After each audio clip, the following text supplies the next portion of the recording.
Are you ready to become awesomer? Hello everyone, my name is Umar Hamid. I'm your host on the No Limit Selling podcast, where industry leaders share their tips, strategy, and advice on how you can become better, stronger, faster.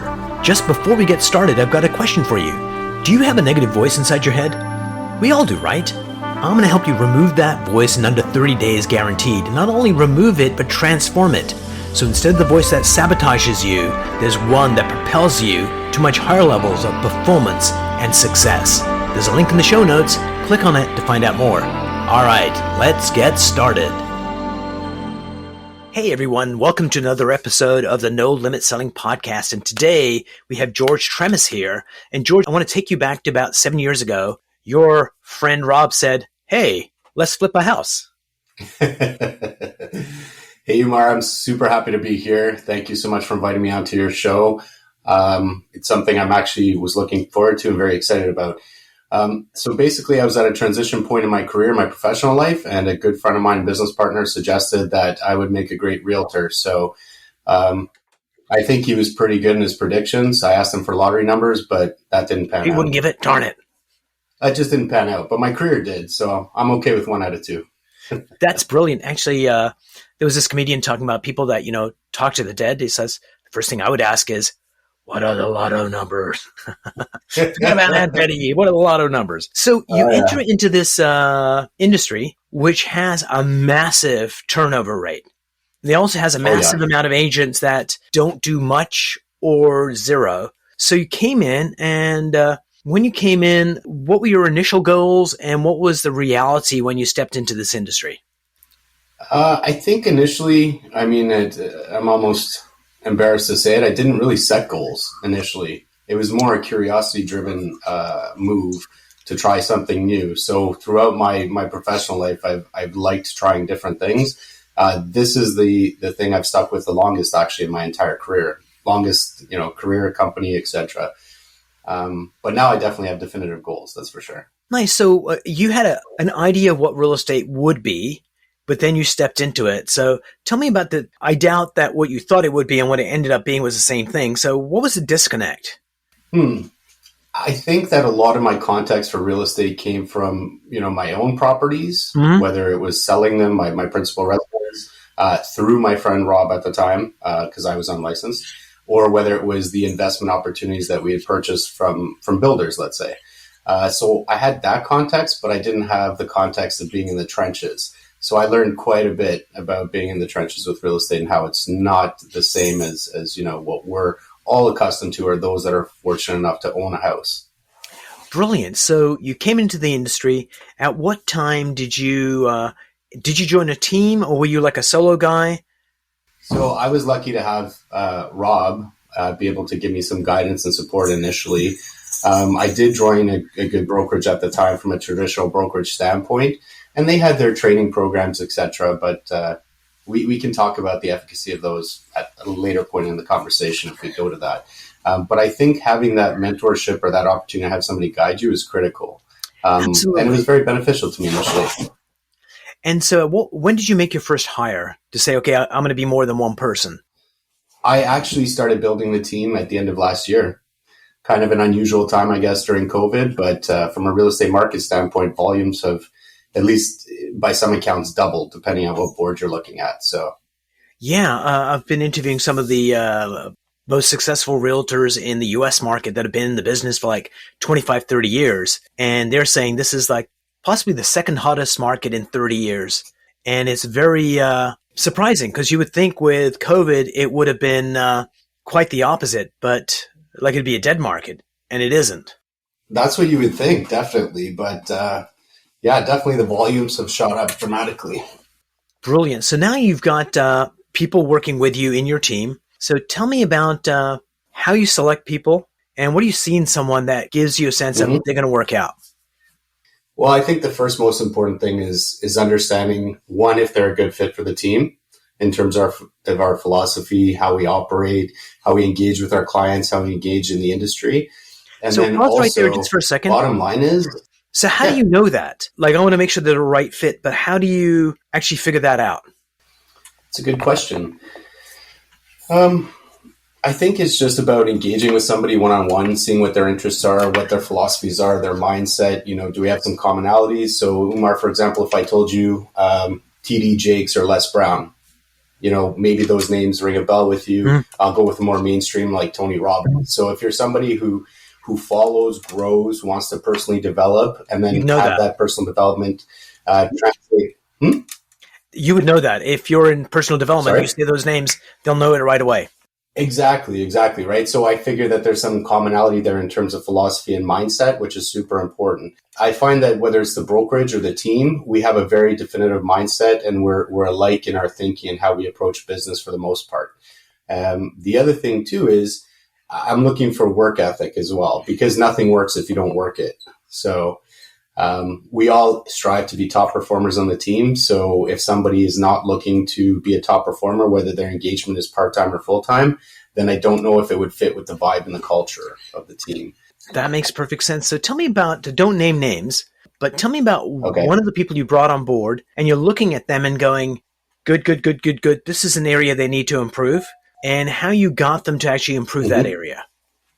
Interesting question. I think the most prevalent area where people can improve is what's typically referred to as cold calling, which I don't like to call cold calling, but rather prospect calling. So no call should be outright cold, whether it's a referral, whether it's something you generated through social media, whether you sent out communications before actually picking up that phone. I find that entire process, that entire philosophy is where most people have a lot of potential for improvement, and where I find I engage with my team to a great degree.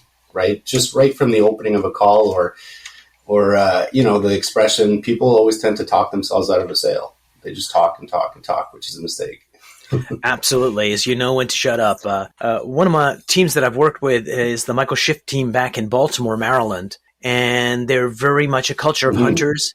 And on Thursday mornings, they have their call session. And people are like, how many appointments are you going to get today? I'll get 3, I'll get 4. And then they get a number for the day. It might be 25 appointments for the team or 30.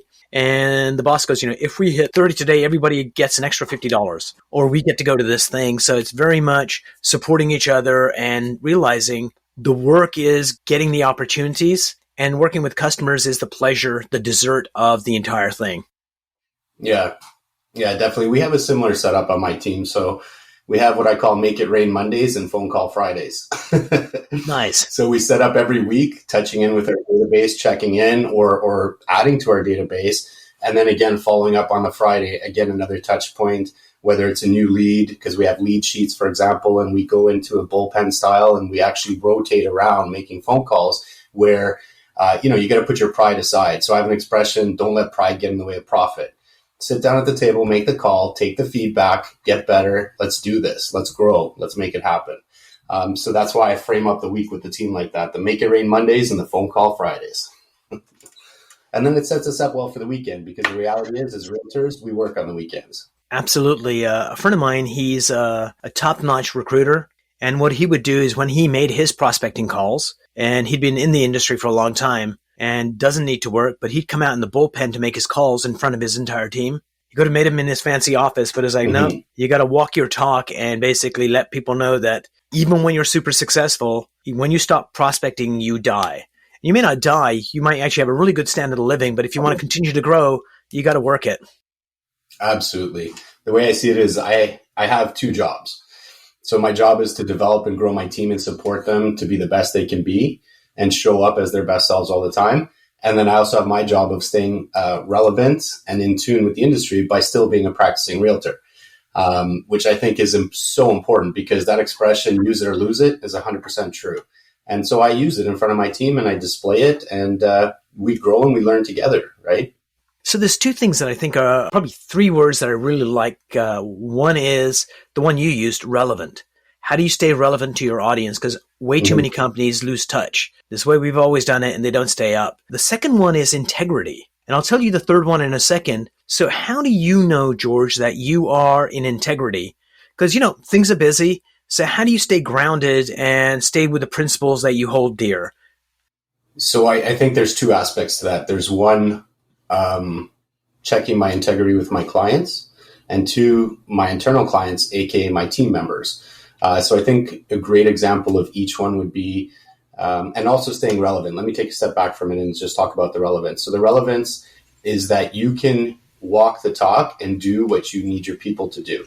So for example, our operations and marketing associate, it's her birthday today. So she cut out early yesterday and she's off today. Kudos to her. Happy birthday. I hope she enjoys her flowers.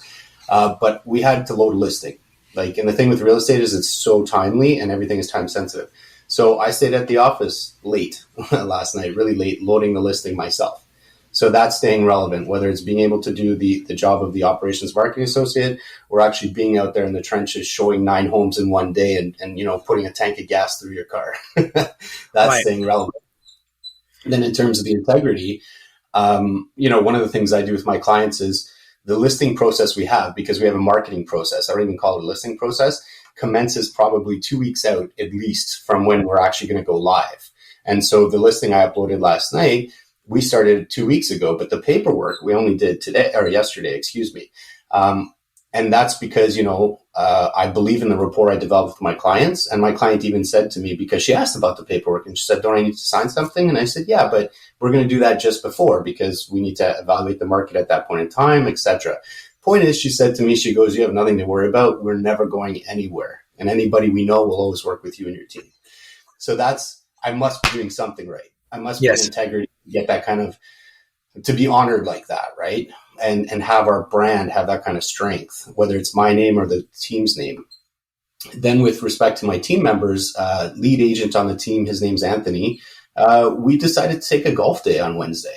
So we went golfing together in the morning and we chit-chatted, and it was a one-on-one check-in, right? And then I need to see, am I supporting him? Am I helping him develop and achieve his goals?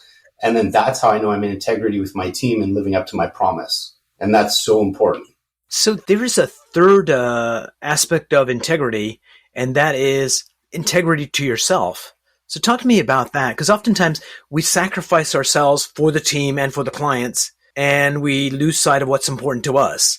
So how do you know what your integrity is, and how do you stay true to it and look after yourself as well? Well, definitely it can be tough to remember your integrity and remember your core values, if you will, when you're in the moment. So, I can recall even a point, it was this week, where you're juggling 4 different clients. You've got 2 listings going, 2 purchase offers literally at the same time. And then your team is reaching out to you, asking you questions, and you're thinking, oh my gosh, I don't have time.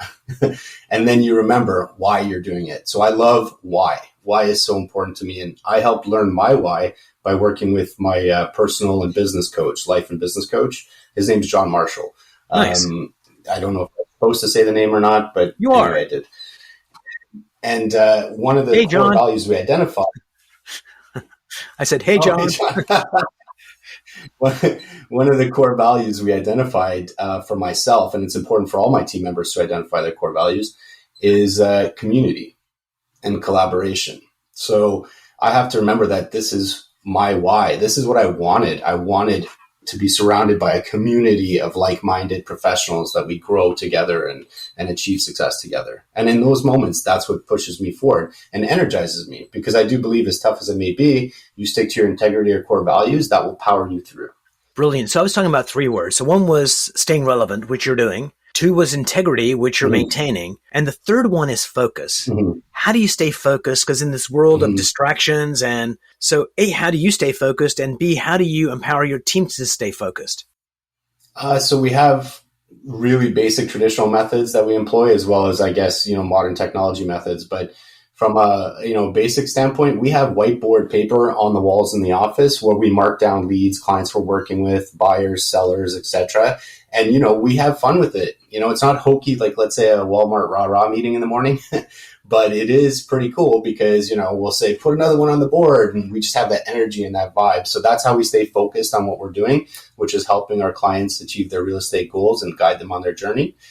And then so there's that accountability, if you will. Then we also live by our calendars. I'm a firm believer in blocking everything in your calendar. Sometimes you try to block too much and you don't leave enough gap in between, which guilty. Is one area I'm learning on. But generally, you got to block your personal, your spiritual, your social, and your professional. And so I try to book all those things in my calendar on a regular basis, if not daily, weekly, for sure. So, George, I would suspect that George from 7 years ago was probably a pretty amazing guy, but kind of sucks Thanks. compared to the George that's sitting before me. So, there's another plateau for you. What does future George look like? What are his abilities, or what's he doing that you're aspiring to become? Hmm. Well, on the one hand, we don't know what we don't know. So I don't really know how I'm going to continue to grow and develop, but I just know that that's one definite goal. But I think I'd like to just see more of the same. I want to see more people on the team, more people achieving success, more people achieving six figures and actually making a go of it. Because Umar, the reality is, like you talked about earlier, there's no actual, empirically tested study, but from what I gather, most statistics indicate that about 80%, it's that Pareto rule, 80% fail out in the first 24 months, which I think is really sad after they invest all that time, all the hopes, all the aspirations. And it's because they weren't set up for success, or they went to the wrong place, or there's so many reasons, but it's just not necessarily. I'd like to see a lot more people succeed and do right, So one of my coaching clients, he's in Virginia, and he talks about that first 3 months. They kind of gung-ho and they hit the 3-month mark and then they start second guessing themselves. A, do you agree that happens? And B, how do you help them get over that hurdle and just keep going a little while longer to get back on track? So the first 3 months makes me think of that book, First 90 Days. It's a very critical period of time. But I'm going to call it time to deal. So I'll repeat that, time to deal. So your time to your first deal is very, very important. To one, financially motivate and sustain it, and two, psychologically to say, hey, I did it. I got my first one. What's next? So you need to have those wins to keep you going, I think. And unfortunately, if you just join the business and you're kind of left as like a dinghy out in the ocean floating around without being tied to a boat helping pull you along like a tugboat, you may or may not make it. So, align yourself with a good tugboat that will pull you through the storm. Brilliant. So that's what we do. So, George, can you share a mind hack, something you do to make yourself more effective or happier? What's something you do that our listeners and viewers could go, I'm going to start doing that? That's genius. Let me see if I have a genius level moment. I think there's two parts. The first one I'm going to say, which is more specifically answering your question, is I just tell myself I've got a good life. You know what I mean? I'm not going to look to, I'll say the name, like let's say Sam McDaddy, and say, oh, my team is so small. It's so far for me to be at the point of a Sam McDaddy, let's say. Instead, I look and say, my gosh, look at these successes we've achieved. Look at the wins. Look what Anthony's done. Look at what Pretty's doing, all these other team members. And I say, I got a good life, and I chose this. And sometimes I think you just have to turn your perspective inwards, appreciate what you have, and say, I got it good. Not it could be worse. I don't like that mindset. Instead, it's like, no, what I have is good, and let me keep making it better.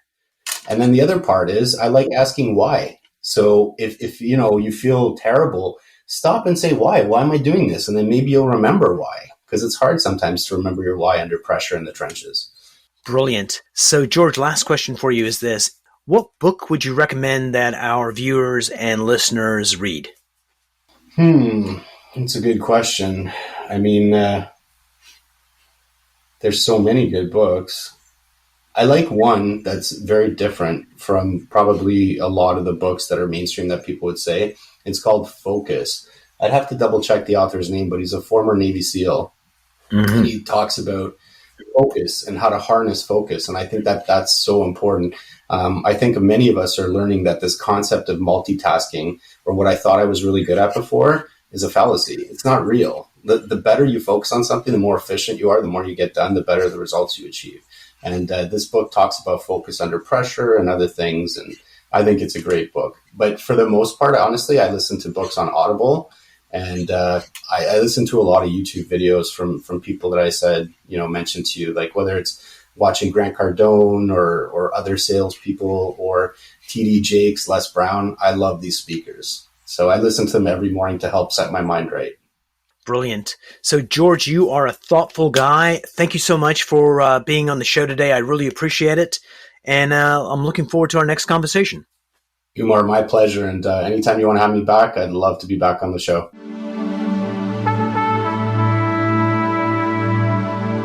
If you enjoyed this episode, please go to iTunes and leave a 5-star rating. And if you're looking for more tools, go to my website at nolimitselling.com. I've got a free mind training course there that's going to teach you some insights from the world of neuro-linguistic programming, and that is the fastest way to get better results.